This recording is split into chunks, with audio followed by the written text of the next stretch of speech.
Hello friends, welcome back to Chef in Me. இன்னைக்கு வீடியோல நம்ம பார்க்க போறது ஒரு சீசனல் ஃப்ரூட்ல ரசம் எப்படி வைக்கிறதுன்றது தான். இது நல்ல பைனாப்பிள் சீசன். இந்த பைனாப்பிள் ரசம் நம்ம ஏதாவது கல்யாண வீடுகள்லயோ இல்ல சரவண பவன் மாதிரி ஹோட்டல்கள்லயோ தான் சாப்பிட்டுருப்போம். இது ரொம்ப ஈஸியா வீட்லயே செய்யலாம். வாங்க இது எப்படி செய்யறதுன்னு பார்க்கலாம். இதுக்கு நான் ஒரு பெரிய நெல்லிக்காய் சைஸ் புளியை 2 டம்ளர் தண்ணியில கரைச்சி வச்சிருக்கேன். இதுல 2 கீறின பச்சை மிளகாய் போட்டுக்கிறேன். ஒரு கொத்து கருவேப்பிலை, கொஞ்சம் மஞ்சள் பொடி,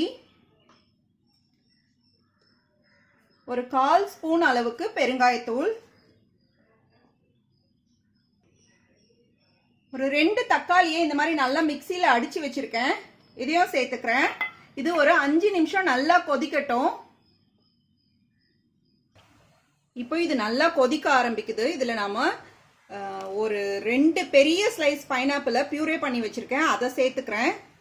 ஒரு 3/4 கப் அளவுக்கு வந்தது அது. இது ஒரு 5 நிமிஷம் கொதிக்கட்டும்.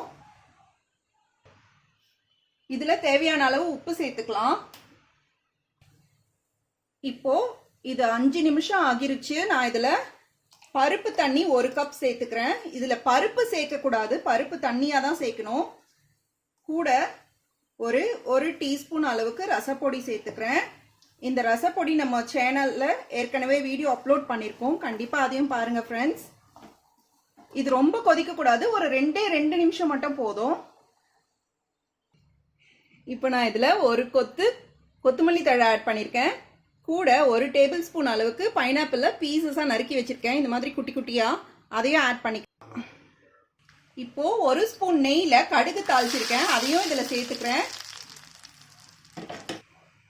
அவ்வளோதான் ஃப்ரெண்ட்ஸ், நம்மளோட பைனாப்பிள் ரசம் கமன்னு சூப்பரா ரெடி ஆயிருச்சு. கண்டிப்பா இதை செஞ்சு பாருங்க ஃப்ரெண்ட்ஸ். பிடிச்சிருந்தா ஷேர் பண்ணுங்க. செஃப் இன் மீக்கு சப்ஸ்கிரைப் பண்ணுங்க. தேங்க்யூ ஃபார் வாட்சிங்.